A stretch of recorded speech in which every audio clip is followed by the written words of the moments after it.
The Grand Assembly Hall of the Interstellar Council gleamed with polished surfaces and alien technology far beyond what most humans had ever seen. Commander James Reed stood at attention, his spine rigid as a steel rod, while representatives from 17 advanced civilizations stared down at him from their elevated platforms. So, the humans wished to contribute to the Galactic Defense Network.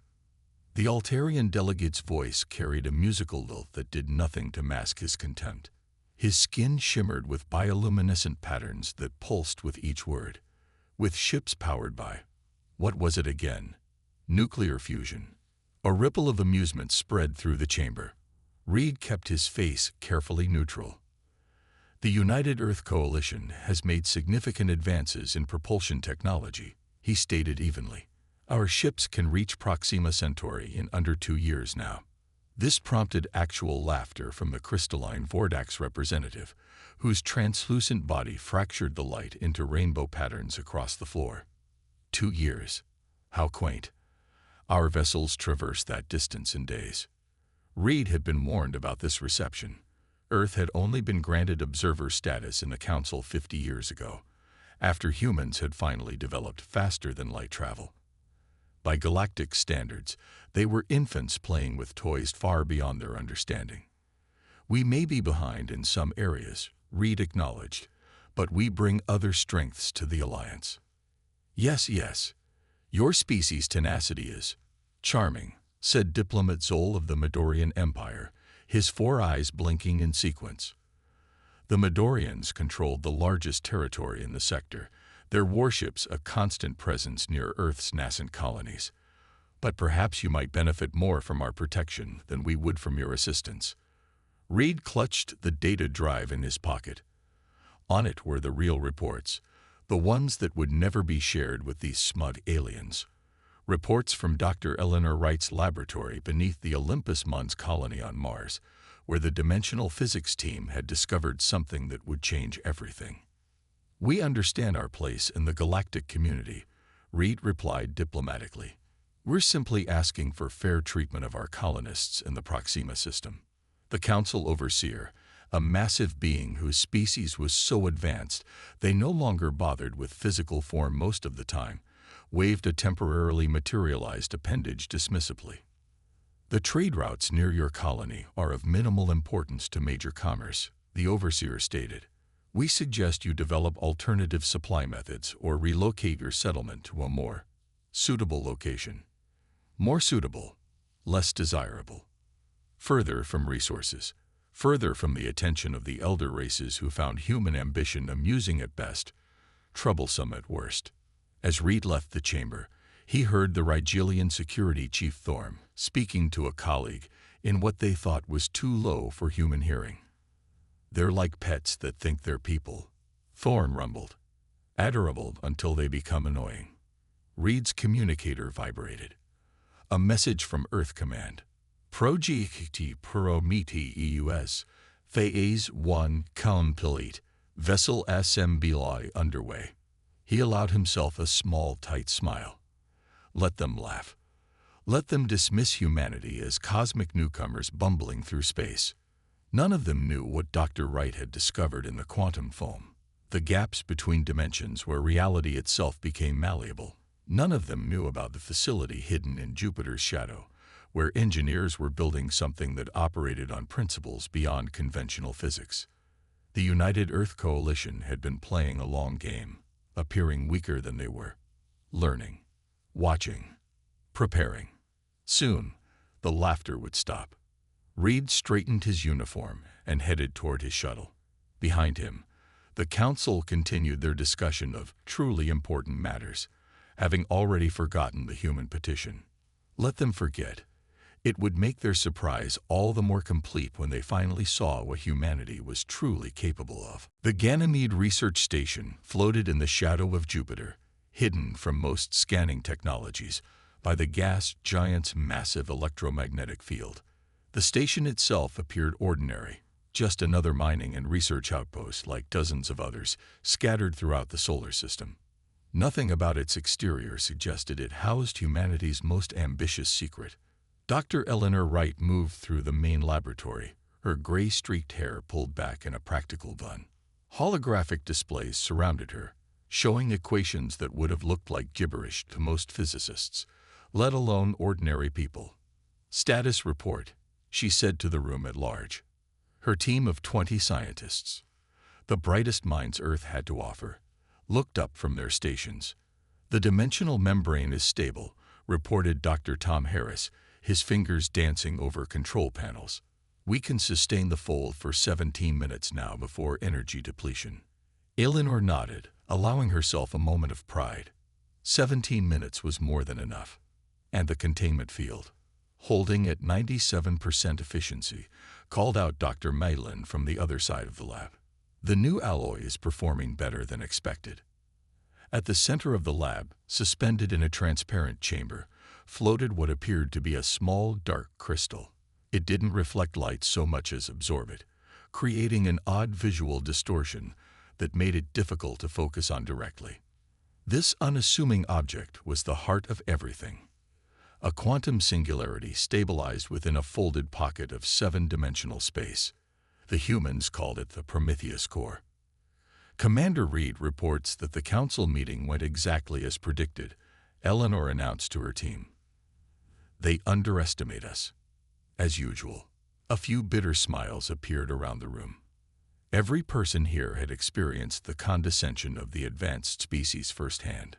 Many had studied at exchange programs on alien worlds, only to be treated like gifted children rather than colleagues. "Good," said Tom. "Let them keep thinking we're stuck with fusion drives and conventional physics." Eleanor turned to the large viewport that showed their true achievement, the UES Prometheus. The ship appeared small by military standards, barely 200 meters in length. Its smooth hull lacked the obvious weapons arrays of conventional warships. Instead, its surface was covered with intricate patterns of the special alloy that channeled dimensional energy. "The final core integration is scheduled for tomorrow," Eleanor said, gazing at the vessel. "Captain Morgan arrives tonight for the briefing."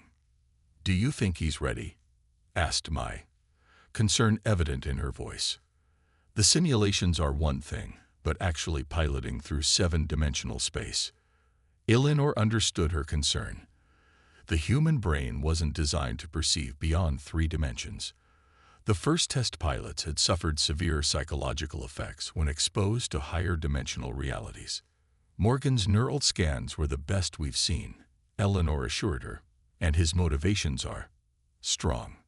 Everyone knew about Captain Alex Morgan's family on the Proxima colony, about how the Midorian blockade had cut off medical supplies, leading to an outbreak that killed thousands, including Morgan's wife and daughter. "The neural interface is fully calibrated to his brain patterns," added Tom. "He'll see the higher dimensions as visual metaphors his mind can comprehend." Eleanor moved to another display showing the Midorian blockade around Proxima Centauri. 20 warships, each one capable of destroying Earth's entire defensive fleet. The aliens had claimed the blockade was a protective quarantine after detecting potentially dangerous biological anomalies on the human colony. 3 months later, people were starving.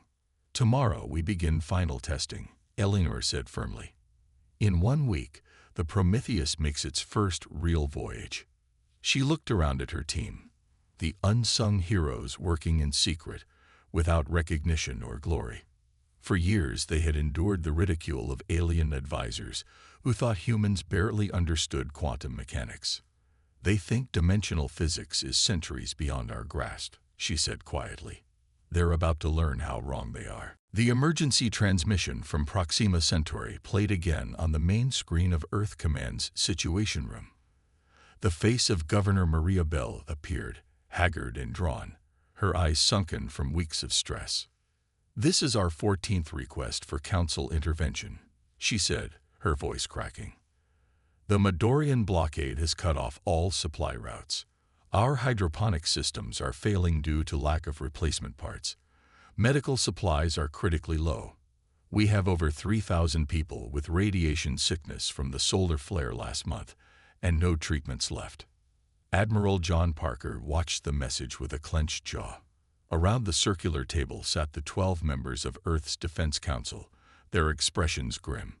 "The recording is 3 days old," said Intelligence Director Lisa Cole. "Conditions have likely worsened since then." "And the Council's response?"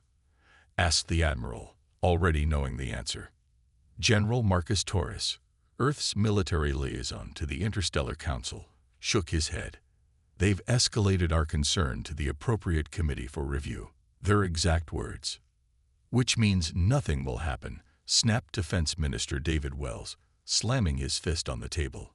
"Just like the last 13 times we asked for help." The room fell silent as they contemplated the reality of their situation. 3 million human colonists faced slow starvation, while the galaxy's supposed peacekeepers debated procedural matters in their gleaming halls.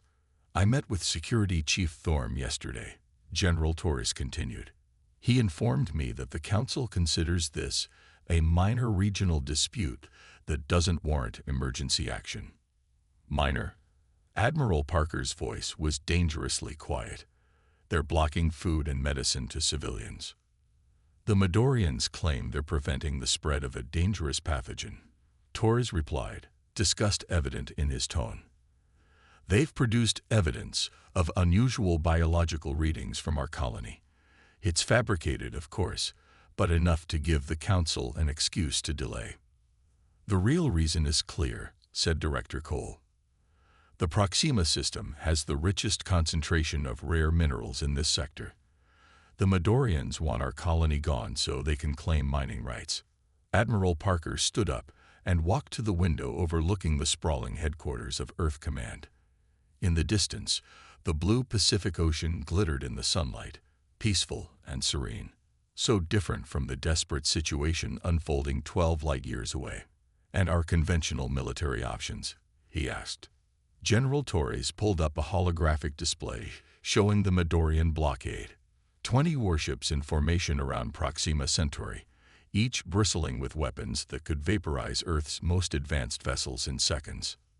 "Suicide," Torres said flatly. "Their defensive capabilities outmatch our offensive ones by factors we can't overcome. We could send every ship we have and not break through." Admiral Parker turned back to face the Council members. "Then it's time for the contingency plan." A tense silence fell over the room. Everyone present knew what that meant. "The Prometheus?" asked Minister Wells. "Is it ready?" "Dr. Wright reports that final testing was completed yesterday," Parker replied. "Captain Morgan and his crew are standing by." "The risk is enormous," cautioned Torres. "If it fails, we lose our only advantage. If it succeeds, we reveal our true capabilities to the galaxy. The political fallout would be significant." "And if we do nothing?" Parker countered. 3 million people die slowly while the Council debates and the Midorians laugh at our helplessness." He tapped a control on the table, and a new image appeared, the UES Prometheus, floating in its dock near Jupiter, small, unassuming, and containing technology that would change the balance of power in the galaxy forever. "I received this from Governor Bell's office this morning," Parker said quietly, displaying another image. It showed rows of makeshift hospital beds filled with colonists suffering from radiation sickness and malnutrition. Children with hollow eyes stared at the camera. "We've played by their rules," Parker continued. "We've been patient.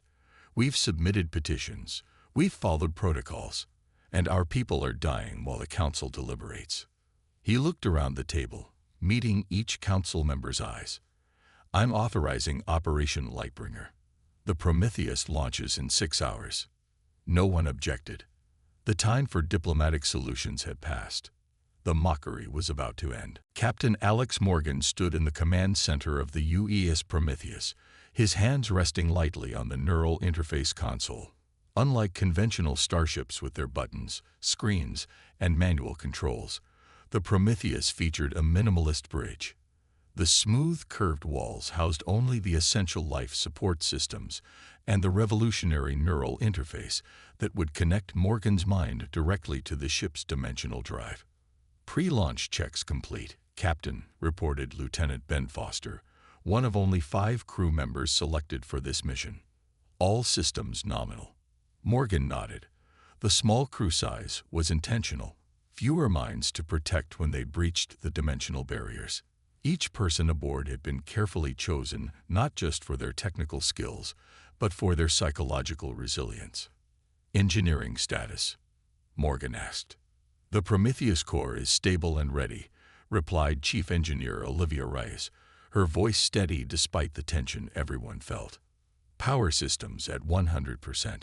Dimensional fold generators standing by.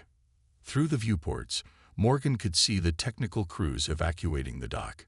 In 20 minutes, the Prometheus would depart on humanity's most ambitious mission yet, a mission that had never been revealed to their supposed allies in the Interstellar Council. His communication panel chimed. Captain Morgan, this is Earth Command. Admiral Parker wishes to speak with you. The Admiral's face appeared on the main display. Even through the transmission, Morgan could see the weight of responsibility in the older man's eyes. Captain, you've been briefed on the situation at Proxima Centauri. Parker began without preamble. 3 million colonists are running out of time. The Council has failed them. We won't. Understood, sir, Morgan replied. The faces of his wife and daughter flashed in his mind. 2 of the thousands who had died in the first month of the blockade when medical supplies ran out. He pushed the memories aside, focusing on the mission. Your orders are clear, continued the Admiral. Proceed to Proxima Centauri using conventional drives until you're within sensor range of the Midorian blockade. Then activate the dimensional drive as instructed by Dr. Wright's team. Your primary objective is to break the blockade. Your secondary objective is to demonstrate our capabilities, enough to ensure this never happens again. And the Midorian ships were... Admiral Parker's expression hardened. We're not monsters, Captain. The dimensional displacement should remove their vessels from our space without destroying them. Whether they survive the transition to their home dimension depends on their technology. That's not your concern. Morgan understood the unspoken message.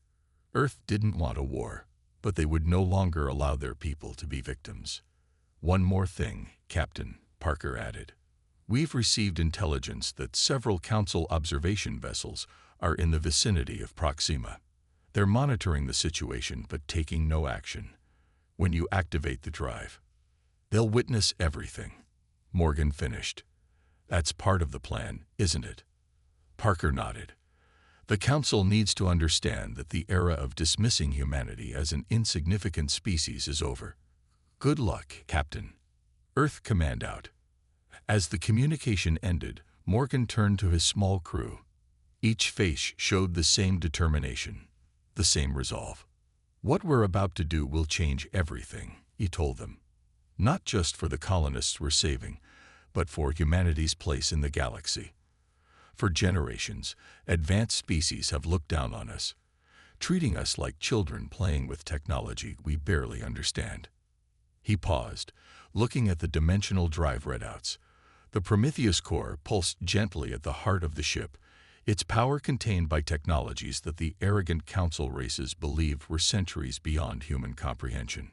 Today, we show them how wrong they've been, Morgan continued. Today, we revealed just enough of our true capabilities to ensure they never underestimate us again. Lieutenant Foster checked the final launch sequence. Dock seals disengaging. Launch clearance received. We're go for departure, Captain. Morgan placed his hands on the neural interface, feeling the first tendrils of connection as the system linked with his mind. Launch the Prometheus, he ordered. Set course for Proxima Centauri. Maximum conventional speed. The ship slipped silently from its dock, accelerating toward the distant star, where humanity would finally reveal its greatest secret to an unsuspecting galaxy. The Prometheus approached the Proxima Centauri system after 4 days of travel at maximum conventional speed. Captain Morgan stood alert at the command console, his body tense but his mind clear. The neural interface showed him what ordinary eyes could not. The faint ripples of dimensional energy that permeated space, invisible to standard sensors.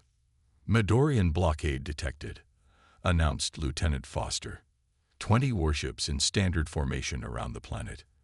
They'd spotted us. On the main display, the massive Midorian vessels loomed against the backdrop of Proxima Centauri's red glow. Each ship was at least 10 times the size of the Prometheus, their hulls covered with weapon ports that could vaporize Earth's conventional fleet in seconds. "They're hailing us," reported Communications Officer Tara Williams. "Audio only." Morgan nodded. "Let's hear them." A deep rumbling voice filled the bridge. "Human vessel, this is Commander Drek of the Midorian Empire. You have entered restricted space. Reverse course immediately or be destroyed." The threat was delivered almost casually, as if swatting away an annoying insect. "Weapons systems activating on 3 of their ships," Foster warned. "They're not waiting for our response." Morgan's fingers tightened on the neural interface. "Sensor check. Any Council observation vessels in range." "Confirmed," replied Reyes from the engineering station. 2 Council diplomatic ships at the edge of the system. They're watching but not interfering. "Typical." "Perfect," Morgan said. He opened a channel to the Midorian fleet. "This is Captain Alex Morgan of the United Earth Coalition vessel Prometheus. We are here to end your illegal blockade of our colony. Stand down and withdraw." Laughter echoed through the bridge. Actual laughter from the Midorian commander. "With 1 small ship," Commander Drek's voice dripped with contempt. "Your species' stubbornness would be admirable if it weren't so foolish. Your vessel will make a brief but educational-like show for your colonists before they starve." Morgan closed the channel and addressed his crew. "They've made their choice. Prepare for dimensional drive activation." The crew moved with practiced precision, each member focusing on their assigned tasks. In the core of the ship, the dimensional generators began to spin up, drawing power from the quantum singularity. "Dimensional fold calculated and locked," reported Navigator Lisa Chen. "Ready on your command." Morgan took a deep breath and fully connected to the neural interface. His consciousness expanded as the ship's sensors became extensions of his own perception. This was what the alien races thought impossible: a human mind interfacing directly with higher dimensional space. "Show me the 7th dimension," he ordered softly. The interface responded, translating incomprehensible reality into visual metaphors his brain could process. Around the Prometheus, space seemed to acquire texture. Layers upon layers of reality folded like sheets of paper, with thin boundaries between them that could be pierced. "Fold generators at full power," announced Reyes. "Core stability at 98%. Morgan focused his mind, directing the ship's systems with thought rather than words. The Prometheus began to vibrate slightly as it prepared to cross the dimensional threshold. "They're firing," warned Foster. Brilliant energy beams lanced from 3 Midorian warships, streaking toward the Prometheus with devastating power. But they were too late. "Initiating dimensional fold," Morgan stated calmly. The Prometheus slipped sideways, not in 3-dimensional space, but through reality itself. The energy beams passed through empty space where the ship had been a millisecond earlier. Morgan felt a moment of disorientation as his perception shifted, seeing the Midorian fleet from impossible angles. To an outside observer, the Prometheus seemed to blur, becoming indistinct as it partially existed in multiple dimensions simultaneously. A shimmering field of energy expanded outward from the small Earth vessel, enveloping the nearest Midorian warships. "Extending dimensional field," Morgan directed, targeting their drive systems. The Midorian ships began to distort as the field touched them. Their matter remained intact, but existed across multiple dimensional planes at once. Alarms blared across their fleet as systems failed, and reality itself seemed to bend around them. "They're firing again," reported Foster, his voice tight with tension. "But their weapons can't lock onto us. We're everywhere and nowhere at once." Morgan extended his consciousness further through the neural link, feeling the strain as his mind processed 7-dimensional space. He carefully shaped the field, focusing it precisely on the Midorian vessels while avoiding damage to the planet below. Dimensional displacement in 3, 2, 1. The field collapsed inward, For a brief moment, the Midorian ships glowed with impossible colors before simply vanishing from normal space. Not destroyed, but shifted into another dimensional plane where their weapons could no longer threaten the human colony. The Prometheus stabilized, returning fully to conventional space. On the main display, the blockade had disappeared. Only emptiness remained where 20 warships had been moments before. Dimensional fold complete, Morgan announced, his voice heavy with exhaustion. The blockade is gone. Silence filled the grand chamber of the Interstellar Council. The normal chatter and movement had ceased entirely as the recorded footage played on the massive central display. Every representative from every advanced species sat frozen, watching the impossible unfold before their eyes.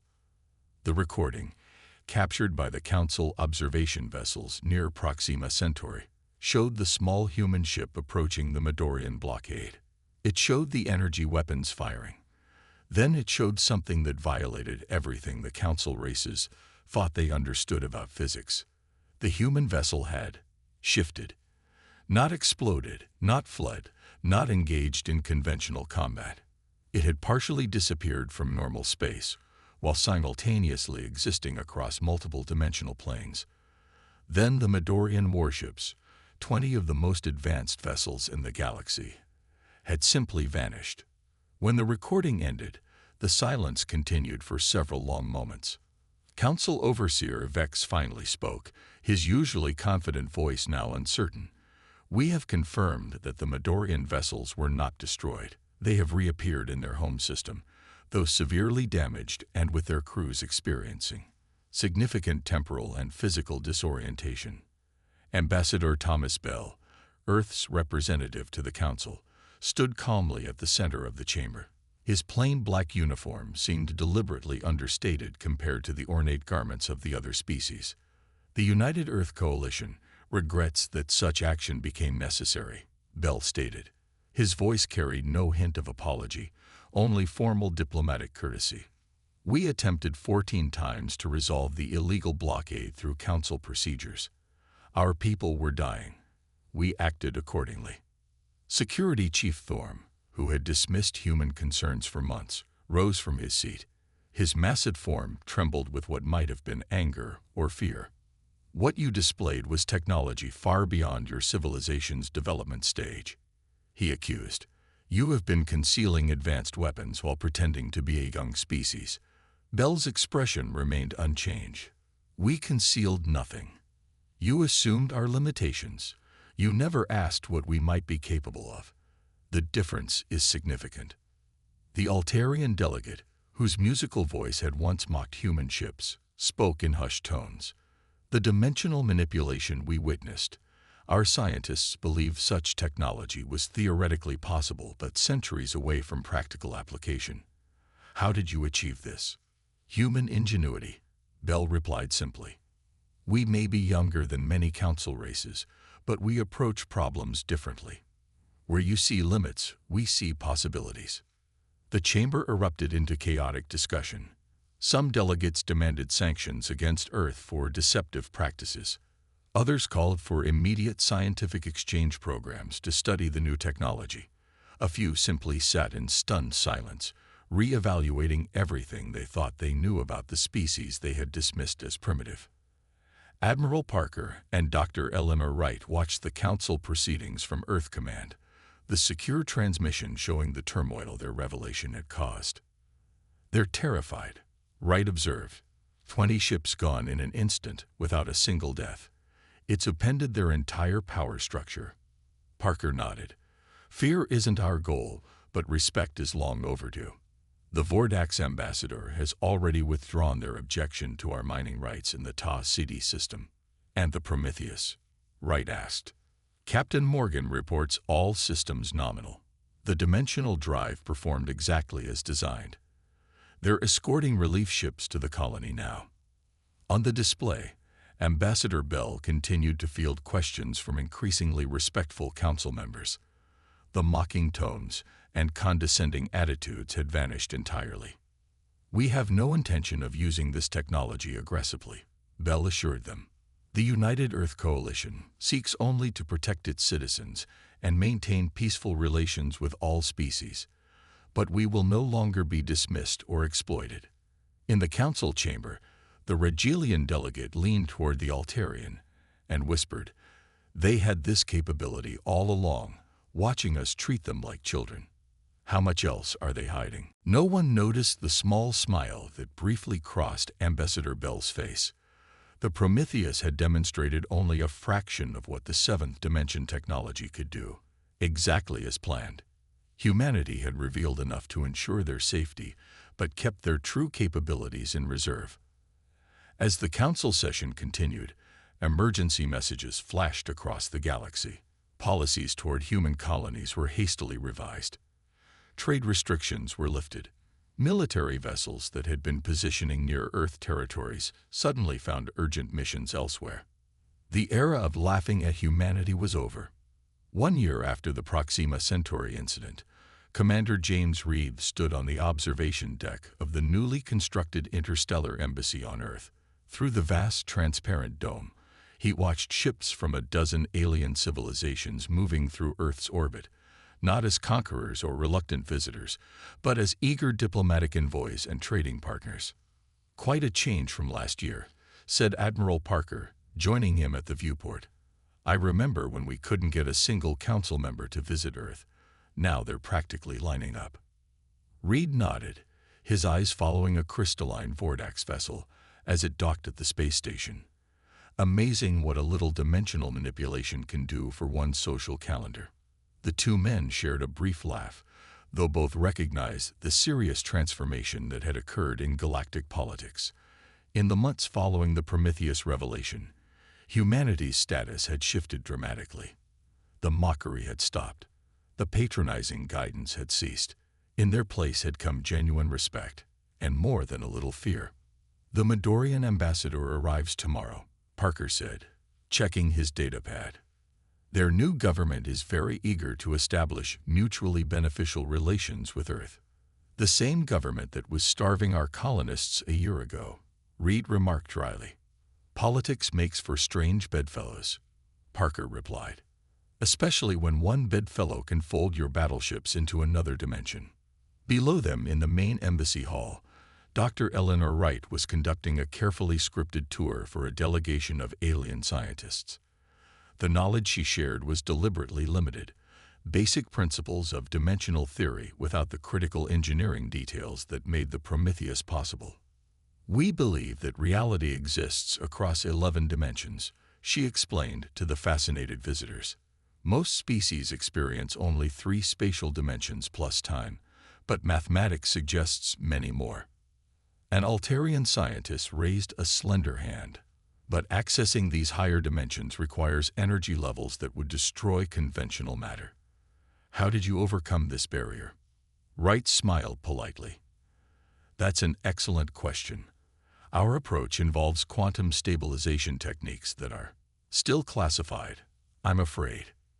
In another wing of the embassy, Captain Alex Morgan met with military observers from the council. Since the Proxima incident, he had become something of a legend among alien military circles, the human who had defeated 20 warships without firing a shot. "No, the dimensional displacement is not permanent," he explained, answering their careful questions. "The Midorian ships returned to normal space in their home system because that's precisely where we sent them." "Could you have sent them elsewhere?" asked a Rigelian commander. "Into a star or deep space." Morgan's expression remained neutral. "We could have. We chose not to. The United Earth Coalition doesn't believe in unnecessary casualties." The message was clear without being stated directly. Humanity had shown mercy, not weakness. As evening fell over the embassy, Ambassador Thomas Bell hosted a reception for the council's highest officials. The gathering was cordial, even warm, though undercurrents of tension remained. Council Overseer Vex approached Bell with a glass of synthesized nectar. "Your people have integrated remarkably well into galactic society, Ambassador. One would think you'd been preparing for this moment for decades." Bell smiled. "We've always been ready for equal partnership, Overseer. We just needed the opportunity to demonstrate our worth. Indeed, Vex's compound eyes studied Bell carefully. The Council has approved your petition for full membership status. Earth will have voting rights on all matters beginning next month. Excellent news, Bell replied. We look forward to contributing to galactic governance. As the reception continued, Reed and Parker stepped onto a private balcony overlooking Earth's nighttime landscape. We've achieved everything we wanted, Parker said quietly. Respect, security, equal standing. Reed nodded. And we've done it without becoming the very thing we feared, conquerors who use power to dominate others. In the distance, lights from human cities glittered against the darkness. Above, more ships arrived from distant worlds, bringing trade, knowledge, and diplomatic overtures. The Prometheus project is expanding, Parker remarked. 3 more vessels under construction. But Dr. Wright has strict orders, defensive applications only. Reed smiled, remembering the years of mockery and dismissal he had endured from the Council races. We never wanted to rule the galaxy. We just refused to be ruled by it. The greatest victory wasn't in the technology itself, but in how humanity had used it, not for conquest or revenge, but to establish balance in a universe that had too long dismissed them as insignificant. The laughter had stopped, and in its place had come something far more valuable. Respect.